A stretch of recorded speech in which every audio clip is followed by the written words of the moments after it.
पांडे नहीं, पांडे जी बोलो। एशिया का कोई भी पांडे पांडे नहीं होता, पांडे जी होता है वो। तो दोस्तों, स्वागत है आपका i7 न्यूज़ पर। इस समय हम हल्द्वानी में मौजूद हैं और हमारे साथ हेमंत पांडे जी। अगर आप पांडे कह देंगे तो बहुत मामला खराब हो जाएगा, तो आप पांडे जी ही कहेंगे और हम भी पांडे जी कहेंगे।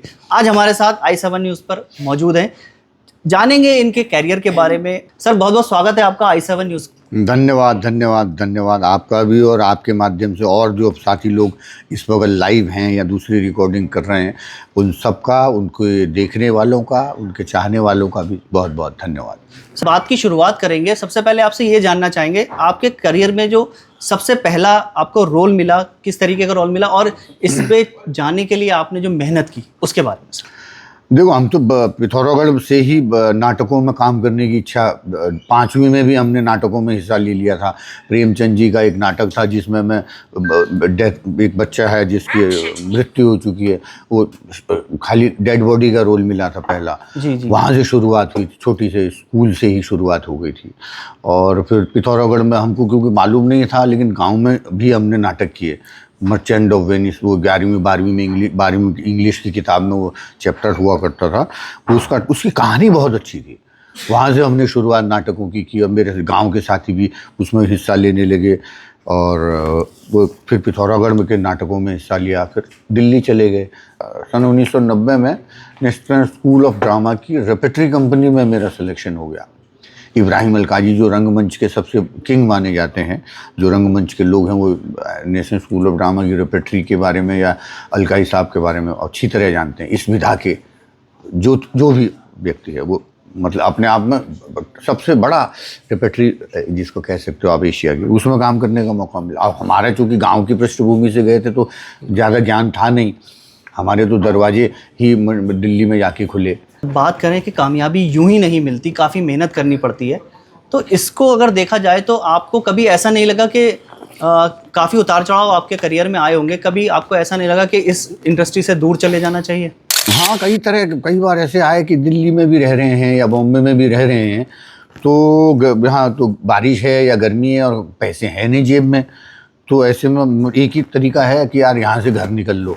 छुट्टियों में चले जाते थे तो दोस्त यार जो चाहने वाले थे वो ताने मारते थे, चला मुरारी हीरो बनने, ऐसा बोलते थे। बुरा लगता था फिर, और हम खाली झूठा बहाना बोलते थे, अबे क्यों आया?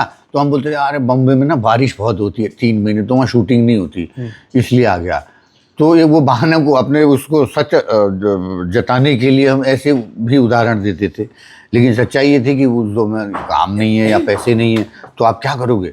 सर, बात करें तो आपके एक जो करियर का आपका जो आपने रोल किया था पांडे जी का, वो नाम काफ़ी फेमस हुआ था और ऑफिस में वो सबसे ज़्यादा नाम चला था। हाँ, उसके बारे में सर क्या कुछ? देखो, 6 बरस तक की यात्रा दिल्ली की रही, फिर बॉम्बे चले गए। वहाँ तिग्मांशु धूलिया जी के साथ हम बम्बई नहीं जाएंगे एक सीरियल शेखर कपूर जी की कंपनी का किया।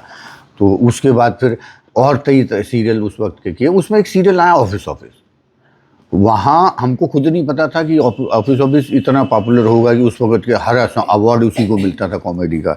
8-10 साल उसमें पांडे जी का किरदार निभाने का मौका मिला, तो वो बड़ा खुशी देता वो चीज़ कि हम भी उसी को देखकर बड़े हुए हैं और वही हम ऑफिस देखते थे कि हमें आगे क्या देखने को मिलेगा, ऐसा सोचते थे और हर बार कुछ नया उसमें देखने को मिलता था। सर, पहले ब्रेक की बात करें तो आपको बॉलीवुड में पहला ब्रेक कैसे मिला सर? वो ध्यान भी नहीं आ रहा हमारा, क्योंकि हमारा सर्वाइव था मेन ना। जी कि बस काम आ जाए, पैसे आ जाए, किराया ना देना पड़े। उसकी किराया पैसा अपने कौन सा मिला कुछ भी ध्यान ही नहीं मुझे, क्योंकि हम एक्टिंग के अलावा बैक स्टेज में भी बहुत काम करते थे। सर्वाइव मतलब मुझे कई लोग जो मुझे 35 साल पहले जिन्होंने सोनी पे ताक झांक सीरियल देखा, जहाँ मैं पिथौरागढ़ का नाम लेता था, उस वक्त सोनी का ताक झांक बहुत पॉपुलर था, जो उस वक्त के लोग होंगे, उसमें भी मैंने चाहा कि पिथौरागढ़ को मैं आगे बढ़ाऊं, क्योंकि तब पिथौरागढ़ उत्तराखंड भी नहीं बना था ना, तब उत्तराखंड नहीं बना था। तो वो प्यार उस धरती से था। मेरे तो गांव की मिट्टी भी बम्बई में गमले में रखता हूँ मैंने तो भगवान मानता हूँ, जहाँ मैंने गाय भैंस चराई, जहाँ जंगलों से ठूंठ काट के लाया, हाथ ठांगा सब चीज़ जो मैं काम कर, वो सब चीज़ में मेरे जीवन में काम आया। क्योंकि मैं कलाकार के रूप में भी बहुत ज़्यादा उस तरह, मैं सोशल मीडिया में भी नहीं हूँ, अभी मेरा मन ही नहीं करता है।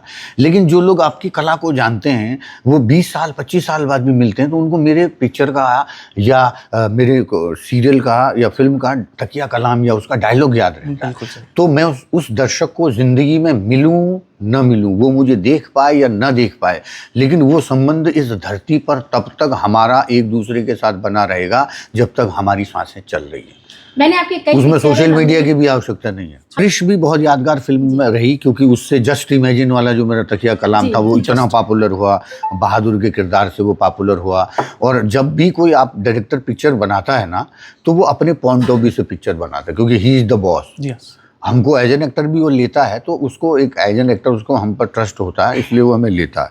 लेकिन बड़े जो डायरेक्टर होते हैं वो आपको थोड़ा लिबर्टी भी देते हैं। वो किसी एक्टर को जब लेते हैं तो मैंने वो एक सीन है, आपको याद होगा, जब वो कालीचरण का भूत और मैं मंत्र पढ़ता हूँ, भाज भाज रे भाज डंकिनी कह को लागो भागो से भाज जाऊँ पेलू जपाट पेलू तंत्र पेलू मंत्र पेलू भाज भाज रे भाज। ये किसी स्क्रिप्ट में कोई राइटर नहीं ले सकता। ये मेरे गांव में रहने की वजह से वो जो मंत्र मैंने बचपन में सीखा था वो मंत्र उतनी बड़ी पिक्चर में बिल्कुल, वो पिक्चर राकेश रोशन ने बनाई, ऋतिक रोशन ने बनाई, लेकिन उस पिक्चर में माथे की बिंदी का जैसा काम किया उस मंत्र ने मेरे किरदार में। बिल्कुल। तो सच्चाई ये होती है, जस्ट इमेजिन। नशे से घृणा करो, नशेड़ी से नहीं। परिवार के लोगों से भी मैं कह चाहता हूँ, परिवार के हर माता पिता का दोष है। आपका बेटा अगर गलत हुआ है तो उसमें आपका भी दोष है क्योंकि आपने वो समय दिया नहीं उसको। और उस माँ का दोष है जो आज शिकायत करती है कि मेरे बच्चे मोबाइल में लगते हैं, क्योंकि जब आपका बच्चा रो रहा था उसका मुंह चुप करने के लिए आपने उसको मोबाइल दिया था। ये उसी की सजा है।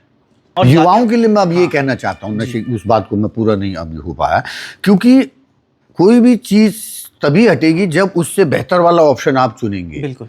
तो उससे बचने का सब बच्चों से मैं कह सकता हूँ, ये मैंने हल्द्वानी का ये किस्सा देखा है हमारे जात बिरादरी में किसी बच्चे का, उसके माता पिता बहुत दुखी रहते थे, वो नशे की लत में चला गया था। रोना, माँ बाप का दुखी एक ही है, वो कहीं कोई खुशबू भी जा रही, फूलों की माला भी फेंकी जा रही तो भी वो दुखी हैं, परेशान हो रहे हैं। क्यों? क्योंकि घर में संतान ऐसा बिगड़ गई है।